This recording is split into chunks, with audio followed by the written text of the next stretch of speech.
मुंह खोल, पूरा पूरा मुंह खोल। तूने लोग कर रखे है ना इसका जबड़ा। मुंह खोल, मुंह खोल, मुंह चिल्ली मार वैसे ही जैसे मार रहा था वहाँ खाटू श्याम। कब से रहता है तू इसके अंदर? पितरा है तू इसका? आधा में जवाब दे। पितरा है तू इसके घर का? अरे तू इसके घर का है बाहर का है? समझ में नहीं आता तेरी मैं क्या कह रहा हूँ। खत्म हो जाएगा जब बता नहीं पाएगा, फिर तो खत्म ही हो जाएगा। पता है मैंने बुलाया तुझे, पता है, और तुझे हाजिर होना पड़ा। पता नहीं है तुझे इस बात? तू तो गायब हो गया, तू तो भाग गया था, हैं? जाके किसी नाली में छिप गया होगा। यही बात है तेरी तो। खाटू श्याम जी में रुका दे रहा था, अब भी दे लेना, अब भी दे लेना।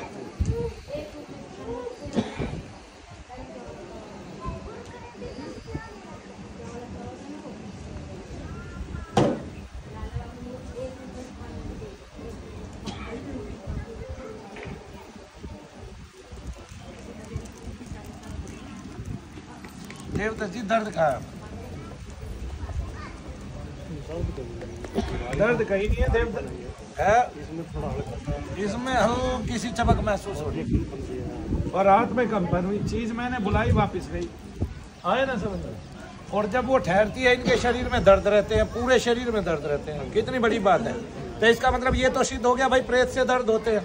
अब ये घर का है या बाहर का है, तो प्रेत ही, प्रेत रूप में है तभी इसके बैठने के दर्द होते हैं। देव रूप में होता तो कोई दर्द नहीं होता, ठीक है कि नहीं? और देवताओं के दर्द होते हैं तो फिर धीरेन्द्र शास्त्री आज तक दर्द में तड़पता। अब वो दर्द में क्यों नहीं तड़पता है? क्योंकि देवता उसके सहयोगी है। कौन है? देवता सहयोगी है उसके, और पंडोखर वाले के भी देवता सहयोगी है, ठीक है?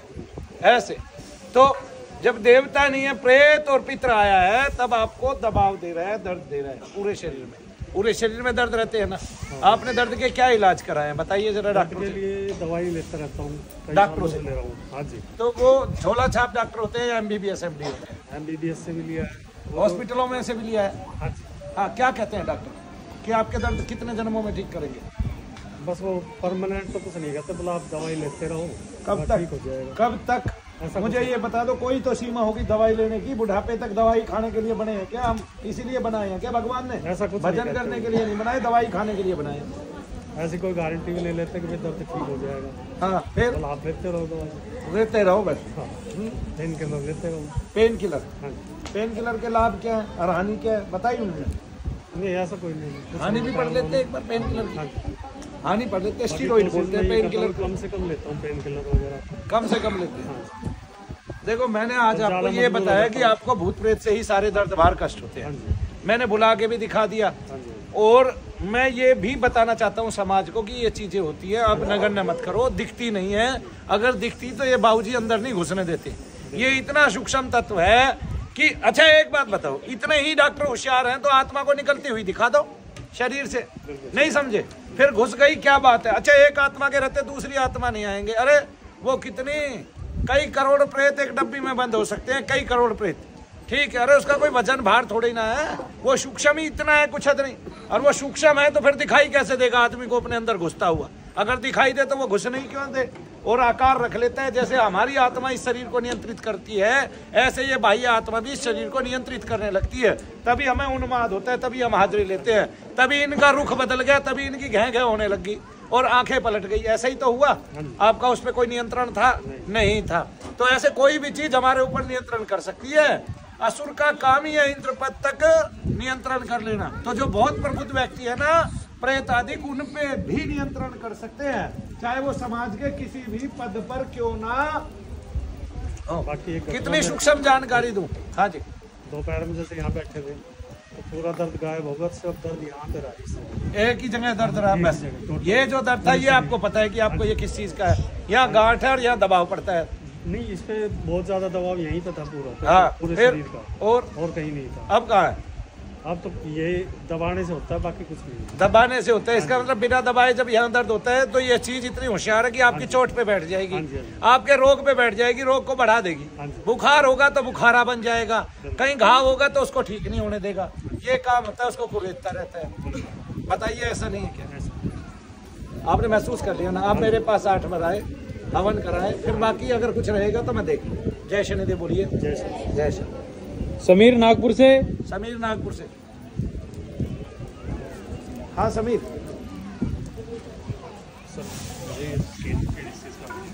हाँ, स्किन की प्रॉब्लम का इशू है। कहाँ है स्किन की? देखो समीर, ये आपकी जो स्किन की प्रॉब्लम है ना, इसमें टाइम लगता है और आप जो है ना इसको ये सोचते हैं एक दिन में ठीक हो जाएगा। डॉक्टर ने तो सारी जिंदगी ठीक होने के लिए नहीं बोला है। यही बात है ना कि डॉक्टर ने सारी जिंदगी ठीक होने के लिए बोल दिया। मेरा काम क्या है कि अगर आपको ये रोग है और ये पितृदोष से है, बहुत सारे लोगों को यही रोग पितृदोष से होता है, ठीक है, तो वो चला जाता है। अगर पितृ ने आपके शरीर के अंतर में एंट्री की है तो इस रोग में आराम पड़ेगा ही पड़ेगा। लेकिन इस रोग में भी क्या होता है कि आराम भी पड़ता है तो पितृ के कण निकल के आते रहते हैं, तो थोड़ा दीर्घ अवधि लग जाती है और आदमी को आज के को धैर्य नहीं है। जैसे समीर भी अधैर्यशील है, अधैर्यवान है, मैं ये बात मानता हूँ, क्योंकि समीर मेरे को कई बार दिखा चुका है। अब इसमें समीर की गलती नहीं है, रोग ही इतना भयानक है, पूरी रात इसमें आदमी तड़पता है। डॉक्टर की भी गलती नहीं है, वो करे क्या, उसने इस रोग का एक नाम रख दिया सोराइसिस, लेकिन उससे आज तक मरीज एक भी ठीक नहीं हुआ, एक भी मरीज ठीक नहीं हुआ है पूरी दुनिया में। देखिए कितना भयानक रोग है और आदमी पूरी रात खुजलाता रहता है। आपको क्या क्या लक्षण होते हैं बताना इस रोग के जरा? खुजली होती है, चमड़ी उधड़ती जाती है। चमड़ी उधड़ती जाती है। देखो अगर अभी खुजली हो रही है तो मेरे को बताइए समीर। अभी खुजली नहीं है, अभी सिर में दर्द, अभी में ओम नमः शिवाय ओम का जप कर। चलो मैं देखता हूँ, थोड़ा सा हल्का सा पीछे देखो। और एक चीज़ है कि मैंने दिखा है ना, तो बहुत से लोगों ने बताया कि की हुई क्रिया, वो छोड़ दे समीर, वो मेरा काम है। मैं अभी एक बार पूरी क्रिया को साफ करके आपको दिखाता हूँ, कोई लाभ आपको महसूस होगा तो वो बताना मुझे, ठीक है?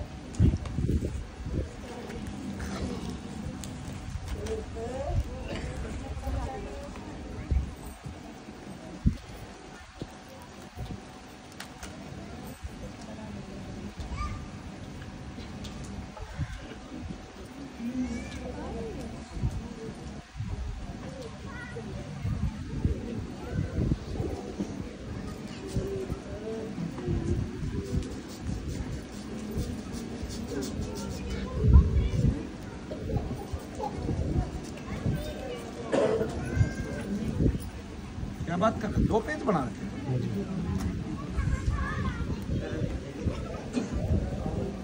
कोई बात नहीं। कहाँ गए हो?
समीर देखो दर्द का, हाथ में झंझनाहट हुई थोड़ी और दर्द गायब हो गया। हाथ में झंझनाहट हुई थोड़ी और दर्द गायब हो गया। इसका मतलब दोष तो है, चाहे वो थोड़ा ही क्यों ना हो, ठीक है ना, क्योंकि आप आ रहे हैं लगातार, वो घट रहा होगा, तो मुझे देखने दो अभी, क्योंकि हमारा, मैं बताता हूँ हमारा क्या ध्येय रह गया है। पिछले 40 साल में भूत प्रेत पे कोई काम ही नहीं हुआ इस दुनिया में, पितृ आदि दोषों पे भी कोई काम नहीं हुआ, तो वे कहाँ घूम रहे हैं? वे यहीं घूम रहे हैं, इसी मृत्यु लोक में घूम रहे हैं अपने सभी तत्वों के साथ, और हमारे ही कुल में है, क्योंकि उनका मोह हमारे से बंधा हुआ है। तब एक एक करके वो निकलते हैं, तभी हमें आराम पड़ते हैं, और इसलिए हम गलित होते जा रहे हैं, हमारे ये चीजें फलित होती जा रही हैं, और हम दोष युक्त होते जा रहे हैं, और हमारे बीमारियां बढ़ती जा रही हैं, क्योंकि इसको हिंदुओं ने तो ढोंग ढकोसला अंधविश्वास बता के बंद ही कर दिया था बिल्कुल, कि हम, और हिंदुओं में जो लड़कियां बीमार होती थी सर घुमा घुमा के, उन्होंने बेचारों ने छिपाना चालू कर दिया, तो वे कभी अभी मुसलमानों के यहाँ गए, कभी क्रिश्चियनों के यहाँ गए, मुसलमानों ने ठीक किया तो मुसलमान बना दिया, क्रिश्चियनों ने ठीक किया तो क्रिश्चियन बना दिया। आया समझ में? ऐसे, और हमारा ध्यान वहां था नहीं, हम ये सोच रहे हैं कि लोगों को ये बना रहे हैं, कुछ नहीं बना रहे, वो किसी की हिम्मत नहीं हमें क्रिश्चियन बना दे, ठीक है, किसी की ताकत नहीं हमें मुस्लिम बना दे। हम मुस्लिम और क्रिश्चियन बनते इसलिए हैं क्योंकि हमारे बच्चे बीमार हो जाते हैं, उनको प्रेतादिक लग जाते हैं, और हम निकाल नहीं रहे हिंदू, और उसको बाकी सब निकालते हैं, और इतनी सी एक लाइन भी कहीं लिखी होती है, वे अपने धर्म ग्रंथों की पक्की मानते हैं और हम मानते नहीं, जबकि हमारे पास सारा खजाना है, ठीक है ना, पता है ना इस बात का, फिर हम नहीं मानते, तो हमने क्या कर दिया, इसको नगण्य कर दिया, इस ओर से विमुख हो गए हम, ठीक है। हमने सोच लिया कि जो डॉक्टर श्याम मानव बताता है वही ठीक बोल रहा है, हमें ये नहीं पता कि ये जो है ना, क्या कहते हैं, नंगा व्यक्ति है, इसको इसके बारे में पता ही नहीं है कुछ भी, ठीक है कि नहीं, पता ही नहीं है, और जो शास्त्रों में लिखा है उसको उलट कैसे बोल सकते हो आप, और बोल रहे हो तो आपको सजा होनी चाहिए, मनु भैया को नहीं होनी चाहिए, आप बोल रहे हो मैं तो सिद्ध कर दूंगा सारी दुनिया में, नहीं समझे?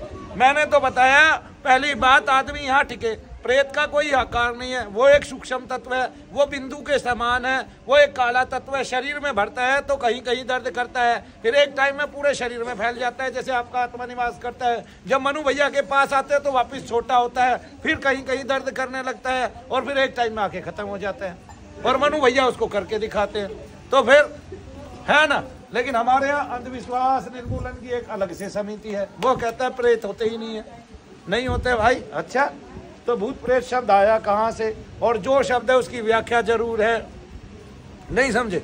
कोई किसी को बहन की गाली दे, मान लिया श्याम मानव को ही कोई बहन की गाली दे रहा है, वो उस पर रिएक्शन करता है कि नहीं करता है? बोलिए, करता है कि नहीं करता है? तब उस बहन की गाली का कोई तो अर्थ है, तो उसने इतना बड़ा रिएक्शन कैसे कर दिया? लोग एक दूसरे की गिरबान पकड़ लेते हैं, गोली तक मार देते हैं, उसी रिएक्शन में तो मारते हैं कि, और लास्ट में क्या होता है, भाई इसने मुझे गाली दी, ठीक है ना। मैं तो ये कहता हूँ कभी ने तूने ली क्यों? कोई रिएक्शन ही नहीं होता, ना एक्शन होता, ना रिएक्शन होता। आप लो ही मत, स्वीकारो ही मत, मैंने ली ही नहीं, मेरे कान बंद है उस ओर से, कोई देता रहे, नहीं समझे आप? हाँ, तो हम अपनी जड़ को, मान्यता को खो गए। हमें ये नहीं पता कि पितृदोष प्रेत दोष से जुड़ा हुआ है। हमने ये देख लिया प्रेत नहीं होते तो पितृ तो होते हैं, चलो अब पितृ होते हैं। एक बच्चे को काला बाबा आता था, उसको काली खांसी होती थी, वो काला बाबा खास खास के मरा था। एक दिन वो मेरे सामने पड़ गया, हमेशा डॉक्टरों को दिखाते थे, ठीक ही नहीं होता, 10-10 दिन खास खास के मर जाता था।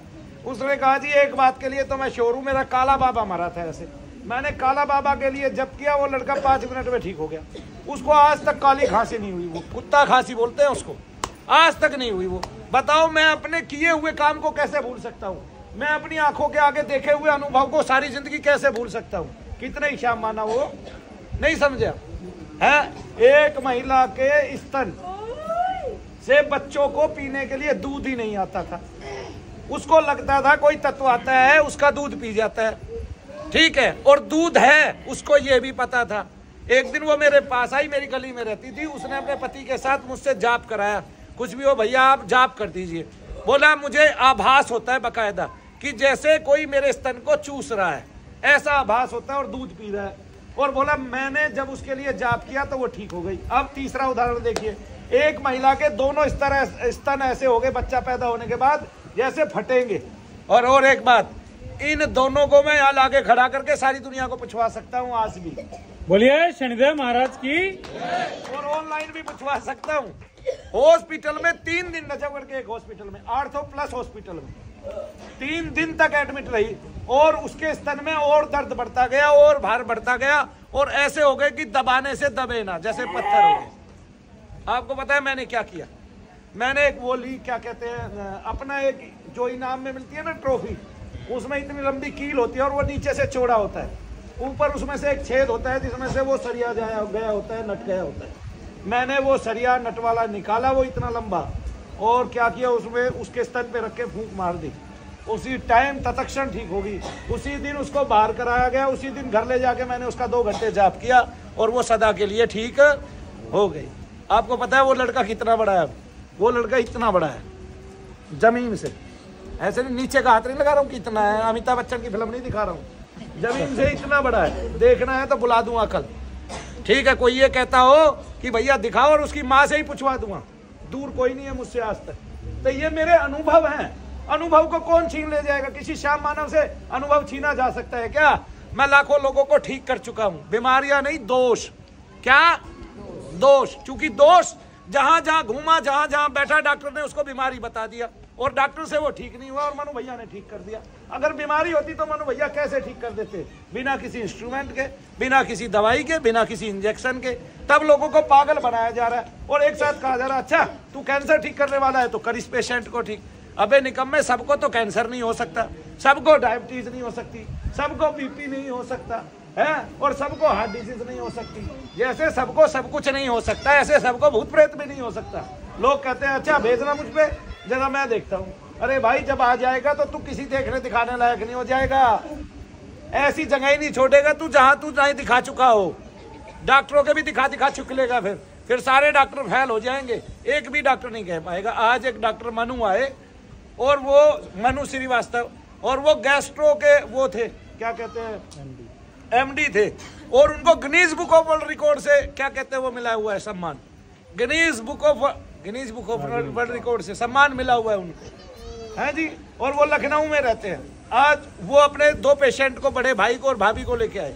उन्होंने देखा उनको गठिया बाई थी, मैंने सारे अस्त्र शस्त्र खुलवा दिए उनके, जो डॉक्टरों ने बांध रखे थे, है ना, वो घुटनों में ये बांध रखे थे। ये अस्त्री होते हैं जो हमारा कवच होते हैं, ये जो हमारी रक्षा करते हैं, सारे कवच खुलवा दिए। वो खड़े होते थे, खड़े होने के बाद 5 मिनट बाद अगला कदम आगे रखते थे। लेकिन आज ऐसा नहीं हुआ उन्हीं के सामने। तब क्या देखेगा आदमी, क्या कहेगा आदमी? वाकई में दोष होते हैं। तो दूर से कोई कुछ कहो, जब पास आके डॉक्टर मेरा परिचय जानेगा तो समझ में आएगा उसके कि हाँ भाई दोष भी होते हैं। आप एक बात बताइए, आपको तो आदमी ठीक करने हैं और कोई आदमियों को ठीक करने में उन्नति करा दे तो क्या बड़ी बात होगी भाई? आप तो बैठे इसलिए आदमी ठीक हो, या तो आप चाह रहे हैं कि आदमी ठीक ना हो, केवल तुम्हें पैसे देता रहे और कभी ठीक ही ना हो पाए इस जगत में कोई आदमी, या तो आप चाह रहे हैं। वरना तो अगर आप ऐसा नहीं चाह रहे तो आप कहिए कि मनु भैया हम अपनी सुविधा हमें भी दीजिए, हर एक हॉस्पिटल को दीजिए। बोला जी आपके पास डिग्री नहीं है, मेरे को एक आदमी बता दे, महर्षि चरक के पास कोई डिग्री है, महर्षि वाघभट्ट के पास कोई डिग्री है, और महर्षि सुश्रुत के पास कोई डिग्री है? उनको पढ़ रहे हो ना तुम आज, और उनको पढ़ के डिग्री ले रहे हो। तो जो अनुभववान आदमी है, जिसने कोई थीसिस बनाई है, उसकी डिग्री की जरूरत नहीं है उसको। अरे उसकी थीसिस को पढ़ के डिग्री मिल जाएगी फिर तुम्हें अपने आप। आज तुम उसी को पढ़ा के डिग्री दे रहे हो ना, तुम्हारी क्या औकात है भाई? तुम कौन सा आयुर्वेदिक डॉक्टर बन गए? उसको पढ़ के ही तो बन रहे हो ना, उसी पे तो रिसर्च है ना तुम्हारी, जिसने पुस्तक लिखी है। ये सेम ऐसे ही बात है कि जैसे दर्शन शास्त्र को जानने के लिए भारत का एक महात्मा शिव किंकर शास्त्री कौन सी BHU बनारस हिंदू यूनिवर्सिटी में चला गया, वहां डॉक्टर वैनिस थे, अंग्रेजों का समय था, अंग्रेजों ने तो हमारी यूनिवर्सिटी पे भी कब्जा किया हुआ था। डॉक्टर वैनिस थे, दर्शन शास्त्र के वो अधिकारी बने बैठे थे और पूरे उसको चला रहे थे BHU को। आज ही तो हम जानते हैं ना, तुम्हें तो पता ही नहीं अंग्रेजों ने कैसे कैसे राज किया है, और पूरे दर्शन शास्त्र को जानते थे। फिर मानव तत्व और वन विवेक पे उन्होंने एक पुस्तक लिखी, शिवराम किंकर शास्त्री ने। तो जो शिवराम किंकर आचार्य थे, भगवान के भक्त थे, केवल 5 दिन तक भूखे प्यासे रह गए, पीपल के पत्ते का सेवन किया। भगवान शंकर ने एक बढ़िया को दर्शन देके कहा 25 रुपए का मनी ऑर्डर कर, मेरा भूखा है, अगर तू मेरे दर्शन चाहता है तो। पता बकायदा देके, और उसको पता मिला और वहां 25 रुपए वो दे के आया। इतना खुश हुआ वो, बढ़िया कुछ है नहीं, और भगवान ने उसको दर्शन भी दिए होंगे। फिर ऐसे जब वो रात को सोया हुआ था, बड़ा रोया, उसने हाथों भर दी सिखाने की, लेकिन उसको एंट्री नहीं करने दी बनारस हिंदू यूनिवर्सिटी में। उसने सोचा ये फटे हुए कुर्ते पजामे में यहाँ आएगा, मेरी वैल्यू खराब होगी, मेरे बढ़िया बढ़िया बच्चों में बैठेगा ये, और क्या कहते हैं यूनिवर्सिटी की सुंदरता जाएगी। ये अगला पगला बाबू लगता है। रात को ही पूरी रात आधी रात तक रोता रहा। रात को ही अगस्त ऋषि आए या वशिष्ठ ऋषि आए और खिड़की से आर पार हो गए, मस्तक पे हाथ रखा, सारा दर्शन शास्त्र उनको ज्ञात हो गया। ये भारत है भाई। अरे यहाँ पता नहीं कितने करोड़ों चमत्कार हुए। ठीक है, फिर अरे भाई इतनी विधाएं, एक विधा को और शामिल कर लो। हैं भाई, यहाँ कौन शामिल नहीं हुआ? यूनानी यहाँ शामिल हो गए। यूनान की दवाई का यहाँ भारत में मतलब क्या है भाई? हैं जी बताइए। अंग्रेजी यहाँ शामिल हो गए। अंग्रेजी दवाई का यहाँ भारत में मतलब क्या है भाई? यहाँ हमारे पास आयुर्वेद नहीं था। आयुर्वेद में ही खोज करते करते तो आयुर्वेद में पहले लोग टूटते फूटते नहीं थे, पहले युद्ध नहीं होते थे। अभी क्या इमरजेंसी आ गई? पहले सारे काम नहीं होते थे, पहले आंखें खराब नहीं होती थी लोगों की, पहले हड्डियां नहीं टूटती थी लोगों की। कितने पहलवान थे, हड्डी को पकड़ के जोड़ देते थे, देखते थे वे कहीं कुछ है। और आज भी डॉक्टर क्या जोड़ रहे हैं? तो क्या पूरा 100% ठीक हो रहा है? क्या आज भी आडी टेढ़ी नहीं जुड़ रही है? बताइए मुझे। मेरे एक चाचा का ऑपरेशन 3 बार हुआ, पैर का, पैर ही छोटा पड़ गया। आज भी कल एक आदमी आया था मेरे पास, उसकी कोहनी का 7वीं बार ऑपरेशन हो रहा है। आज तक डॉक्टर से उसकी कोहनी ठीक नहीं हुई। बताइए तो क्या डॉक्टरों से गलती नहीं हो रही? क्या हमारा वो आयुर्वेद ढीला था? इतना ढीला था। ठीक है, फिर हमने अंग्रेजी दवाइयों को भी शामिल कर लिया, हमने होम्योपैथ को भी शामिल कर लिया, जब जर्मनी की को, जब हमने इतनों को शामिल कर लिया। तो हमारी विधा है भाई, यज्ञ करो, यज्ञ से चिकित्सा करो। और एक पूरे भारत में कोई कहता है तो मैं यज्ञ से चिकित्सा साथ साथ करके दिखा सकता हूँ, साथ साथ ये मैं यज्ञ कर रहा हूँ, आपको आराम पड़ेगा।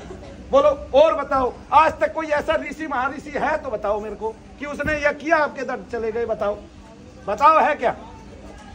बताओ।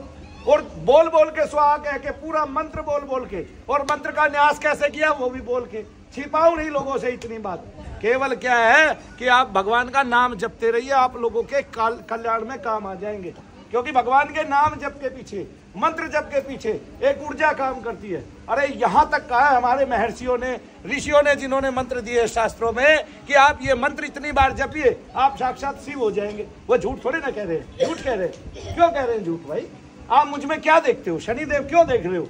है जी, मैं उसके तुल्य भी नहीं है जी, मैं उनके पैरों की जूती की नोक के बराबर भी नहीं। वो ठोकर मार दे तो उछलता फिरूं कई जन्मों तक। नहीं समझे आप? फिर क्यों देखते हो? क्यों भगवान देखते हो किसी में? इसका मतलब वो आदमी संकल्पित है मानव सेवा के लिए, मानव कल्याण के लिए। और जो भगवान के दर्शन कर लेता है वो किसी अन्य चीज के पीछे नहीं भागता। अंततः उसका काम भगवान को ही प्राप्त करना है, संसार को नहीं। संसार की तो वो संसार में रह के सेवा करके जाता है। ये बात मेरी याद रखना। बोलिए शनिदेव महाराज की, बोलिए परम पूज्य गुरुदेव मनु भैया जी की। आना है ठीक है ना? मंत्र जाप करो तो कैसे तकलीफ होती है? आप मंत्र जाप ही मत करो जब तक घर्षण होता रहे, जब तक मंत्र जाप मत करो, क्योंकि आपकी तकलीफ में खुजली आती है, मैं जानता हूँ। तो आपने कुछ नहीं करना है। आपने ऐसे करना, जब आप छोटे थे आपकी देखरेख आपकी मम्मी करती थी ना, तो आपने ऐसे करना। मम्मी तो नहीं करते थे 24 घंटे, फिर भी वो देखरेख करती थी। आपने ऐसे करना, बिना नाम लिए ईश्वर मेरे साथ है, काम खत्म। वो मित्र है हमारा, वो हमारी सदैव रक्षा करेगा, इतना विश्वास कर लो। उसका एक नाम वेदों में मित्र है, और मित्र का मतलब तुम जानते ही हो, मित्र के काम आना। जय शनिदेव। आओ।